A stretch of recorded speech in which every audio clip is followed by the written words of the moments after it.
কেন্দ্রীয় কমিটি তো দূরের কথা, আমার বিশ্ববিদ্যালয় আবার হল কিংবা অন্য যে কোনো ইউনিট কোথায় আমার কোনোদিন কোনো পদ পদবি ছিল না।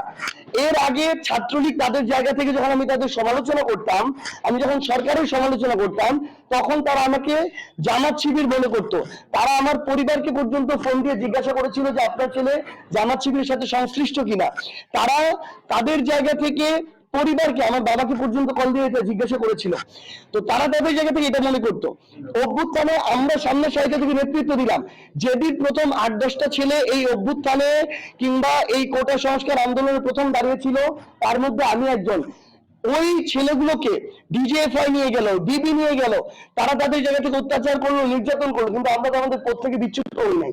তাহলে আমরা মনে করি অভ্যুত্থান পরবর্তী সময়ে আওয়ামী লীগের পেইড কিছু এজেন্ট হতে পারে, ফান্ডিং এর বিনিময়ে হোক, তাদের সোশ্যাল মিডিয়া পেজের বিনিময়ে হোক, তাদের অ্যাক্টিভিস্টদের মাধ্যমে হোক, তারা আমাদেরকে বিতর্কিত করার জন্য এই ধরনের উদ্দেশ্যমূলক প্রপাগান্ডা চালাচ্ছে।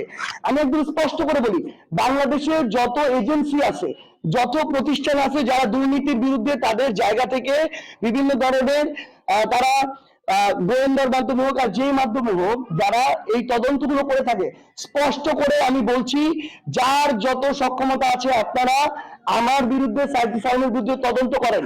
সেখানে যদি আপনারা কোনো প্রকার এই 1 থেকে 1.5 বছরে বিন্দু মাত্র দুর্নীতির অভিযোগ আনতে পারেন, যা আইনগত ব্যবস্থা নেওয়া হবে আমি তাই মেনে নিব, আমার বিন্দু মাত্র কোনো সমস্যা নেই। কিন্তু এই ধরনের আওয়ামী লীগ দ্বারা ফান্ডেড, আওয়ামী লীগের সোশ্যাল মিডিয়া অ্যাক্টিভিস্টদের দ্বারা পরিচালিত, আওয়ামী লীগের বিভিন্ন পেজগুলো দ্বারা পরিচালিত বিভিন্ন ধরনের মানহানিকর কিংবা উদ্দেশ্যমূলক যে রাজনৈতিক প্রপাগান্ডা করা হচ্ছে, এগুলোর বিরুদ্ধে সরকারের এবং সংশ্লিষ্ট যারা আইন শৃঙ্খলা রক্ষাকারী বাহিনী আছে তাদেরকে এগুলোর বিরুদ্ধে ব্যবস্থা নিতে হবে। এগুলো যদি তারা না করে তাহলে আগামীতে একটা সুষ্ঠু নির্বাচনের এটা অনেক বড় একটা অন্তরা হবে। কারণ একটা মানুষের যে প্রার্থিতা কিংবা একটা মানুষের যে ইমেজ, একটা সোশ্যাল মিডিয়া এই ধরনের একটা অপতথ্যের মাধ্যমে এই ইমেজটাকে অনেকটা ক্ষতিগ্রস্ত করা যায়। এবং সর্বশেষ আপনারা এটার একটা উদাহরণ দেখেছেন আমাদের বোন সুরভির ক্ষেত্রে।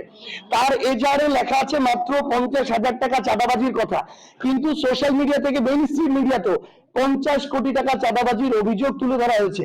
একটা মানুষের আত্মসম্মান থেকে শুরু করে সমাজে মুখ দেখানোর সকল কার্যক্রম বন্ধ করে দেওয়া হয়েছে এই প্রপাগান্ডা করে, কিন্তু এজাহারে দেখা গেল মাত্র 50,000 টাকা।